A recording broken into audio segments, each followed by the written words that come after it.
Hey guys, Level Cap here, and today we're going to be reviewing Battlefield 1, specifically focusing on the multiplayer aspect. If you would like to see my single player review, you can check the video description for a link. Now before I get into it, I think it's important to describe my relationship with Battlefield to anyone who is unfamiliar with my content. I've played every single PC release of Battlefield since the very first game, Battlefield 1942, and for the past 5 years I've been making almost daily YouTube content around the Battlefield franchise. I have also worked with DICE and EA on many promotional campaigns for the game, both paid and non-paid. I've also been a part of the Game Changers program, in which I've been invited to DICE to give feedback on upcoming games. It's safe to say that Battlefield is my jam. I love the franchise and I've made it a significant part of my life. That being said, I think many people who have been following my channel for a while would agree that I can be quite critical of the game, mostly because I've always wanted the franchise to innovate, refine, and even understand itself in the ever-changing gaming world even better. We are often most critical of the things we love, and you will be sure to hear some criticisms in this video along with some praise. Alright, now that I've got all that out of the way, let's begin. Battlefield 1 is a game I never would have thought DICE could have made. Even DICE had trouble convincing some of their own producers to consider World War I for the next installment in the franchise. But now that the game is out and I have sunk well over 80 hours into the multiplayer alone, I can say that the risk of this project has paid off. Aside from the almost guaranteed breaking of new sales records, Battlefield 1 has also brought some good old analog fun back into the series. The game really feels raw and in the best way possible. No more lock-on missiles that hunt your target for you, or electronic gun optics that highlight bad guys in the darkness. This time around, you need to look, listen, and think. No longer will flashing dots on the minimap be your primary threat indicator. The sound of crunching dirt as your enemy approaches will be your trigger. Or a slight discoloration on the horizon line will alert you to a possible sniper threat. A glance towards the sky may reveal mortar rounds sailing through the air and let you know which direction you need to run in order to survive. Being forced to rely almost completely on your senses elevates the level of immersion to a realm never before present in this franchise. And then of course the stupidly gorgeous game engine doesn't hurt either. Battlefield 1 looks so good it makes me angry. An illogical anger, the kind you might feel when you see a supermodel who also has a PhD. Not only physically flawless but also brilliant. It feels unfair to the rest of us, and that's what Battlefield 1 is to other multiplayer shooters. It's the best looking multiplayer shooter by far, and it's also got some of the most fun and engaging gameplay. And although the gameplay isn't necessarily flawless, it's already a step beyond previous Battlefield titles. One of the most impressive additions to Battlefield 1 is the new game mode Operations, taking some of the core elements of Rush and supercharging it into an all-out frontline battle complete with tanks, planes, and even a massive behemoth. Now behemoths in a way are kind of the levolution of Battlefield 1 in the sense that they are big, game-changing, and you simply can't ignore them. A giant armored train, airship, and even a battleship pop onto the battlefield for the losing team in a spectacular fashion. But as Levolution was a bit more of a gimmicky addition to Battlefield 4, behemoths actually provide meaningful strategic elements, and are occasionally gimmicky. Ignore them and be destroyed. Fight them and you'll probably also be destroyed, but you may be able to take them down as well. The airship is definitely one of the coolest, engaging in aerial combat with fighters, dropping bombs on tanks, and when destroyed it will come crashing down in a giant fireball of destruction, creating a permanent obstruction on the battlefield. Even with 80 plus hours in a multiplayer, I always find myself stopping when one of these things starts to come crashing down, and I just have to kind of sit there and watch it. Sometimes it gets me killed, but I can't help. The game just looks so incredible. Now, big, impressive changes like behemoths are almost always just as much a marketing decision as they are a gameplay decision, if not more on the side of marketing.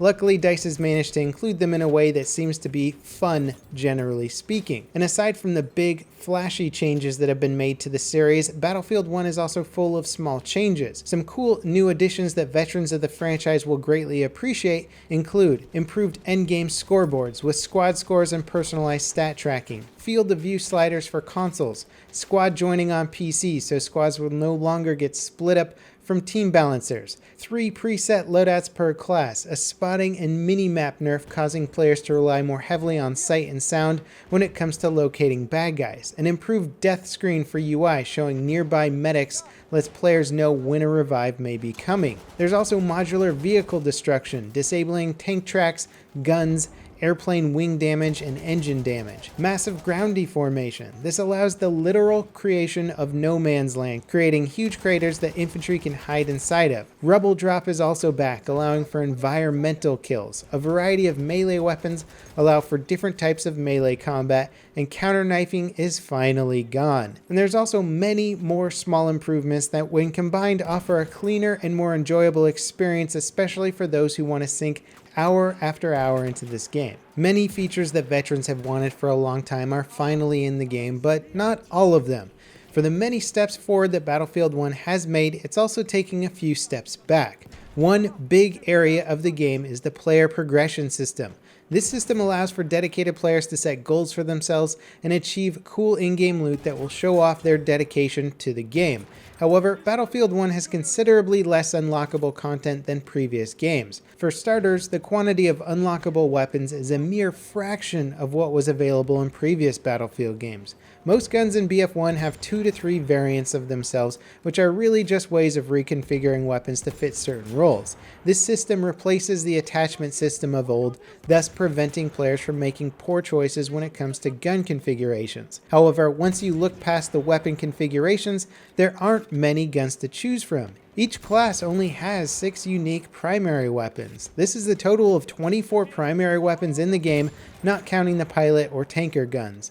Compare that to the 78 primary weapons available in Battlefield 4, and it's a pretty big step backward. Even if Battlefield 1 added 10 unique primary weapons in each DLC pack, they still wouldn't break even with what's available in Battlefield 4. Now, when it comes to the unique weapon skins, the quality of the skins have gone up pretty dramatically, but the quantity has gone down. And it's actually going to take you a lot longer to unlock a smaller number of skins thanks to the new supply crate system. This system has a rotating supply of available skins and a random chance of getting them. So even though I have sunk 50 plus ranks into a single rotation of skins, I still haven't gotten all of them thanks to the RNG factor. And for those of you who don't know, RNG stands for random number generation. That means there's no guaranteed way to get the skins you really want. You just have to hope that RNGesus really likes you when you open a crate. And there's also no more soldier customization either. Granted, it was fairly limited in previous Battlefield games, but at least there was something.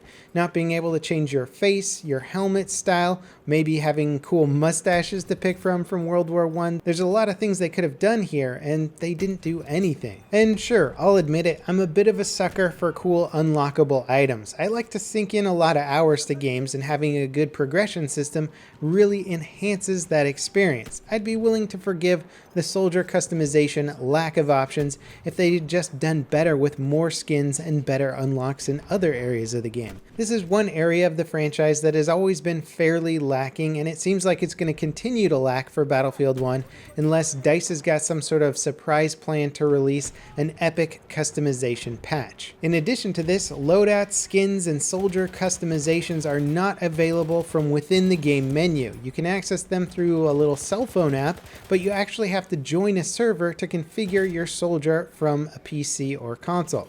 In fact, the general state of the game's UI feels pretty bad and confusing. For example, when you're looking at your soldier's progress, there's an incomplete list of weapons and currently no place to see what kind of vehicle camos are available or how to unlock them. In addition to all of this, there's a new medal system in the game which only allows you to work on a single medal at a time.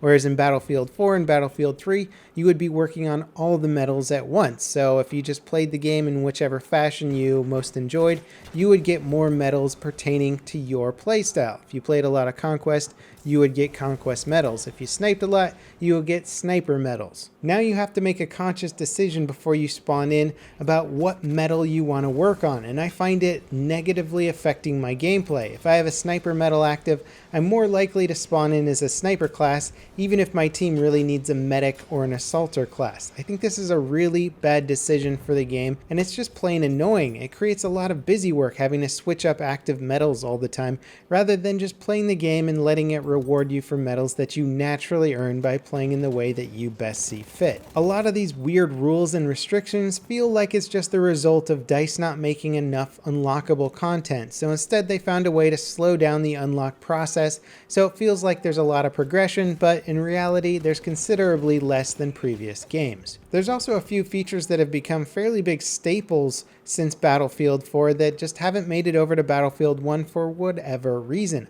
One of those is the test range. This is where you can join into a server by yourself, test out weapons, practice your recoil control, or get into a vehicle and practice flying or trying out a tank before you go into a multiplayer match. It's not too common that you have the option to get into an airplane or a tank during a multiplayer game, and novice players are going to want to know how to use it before they crash it or just use it poorly in that match. The test range was a really important aspect to Battlefield 4, and not seeing it in Battlefield 1 is really disappointing. I hope this is something that DICE plans on adding in later, and not too much later. Now let's talk about balance, and when we start talking about balance, things can become quite subjective. There are, however, a few areas where the shift of power has been quite dramatic. Medics have become incredibly good due to the fact that their revive mechanic has no cooldown whatsoever, so a good medic can revive his teammates faster than you can even kill them. Tanks are still very powerful, and the instant repair function for heavy tanks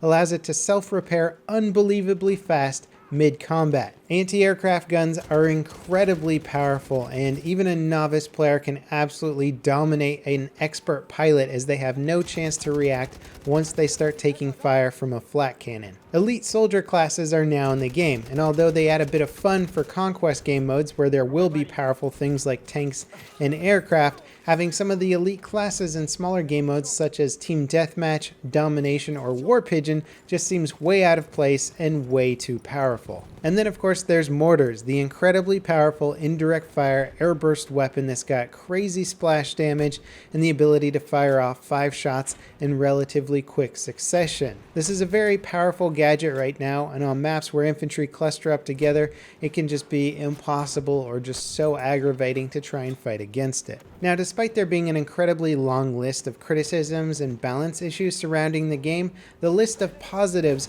far exceeds it. The gameplay is intense, strategic, and incredibly fun. Possibly one of the most fun Battlefields I've played so far. There's a lot of really fun maps that cater to just about anybody's playstyle. The sound and artwork are breathtaking. Literally, I've had moments where I just had to stop and take in what's going on around me, usually to my detriment as the sniper takes advantage of an easy headshot. War historians will tell you this game doesn't really resemble World War I in any sort of realistic way, and that's totally fine with me. I will admit that the lack of trench warfare or a proper trench warfare map is a little bit disappointing, but I have a feeling that DICE is saving some of that for a DLC. I also have no doubt that I'll be making future rant videos about gun and vehicle balance or stupid UI issues that could have been easily fixed, but my ranting passion will always come from my enjoyment of the game and wanting it to be as best as it can be in every aspect. If you like previous Battlefield games, you're almost sure going to like Battlefield 1. If you're not much of a shooter fan, then this game may throw you in the deep end with a huge variety of things to learn, but one of the special things about this franchise is it lets you play the game in the way that you want and take it at your own pace. Provided that you ignore the stupid medal system, of course. Anyway, there's easily enough information here to talk about this game for the next 3 hours, but I think I'm going to wrap up this review video. I hope you guys enjoyed it, or at the very least found it helpful. As always, thanks for watching, and I'll see you next time. This is Level Cap, signing off.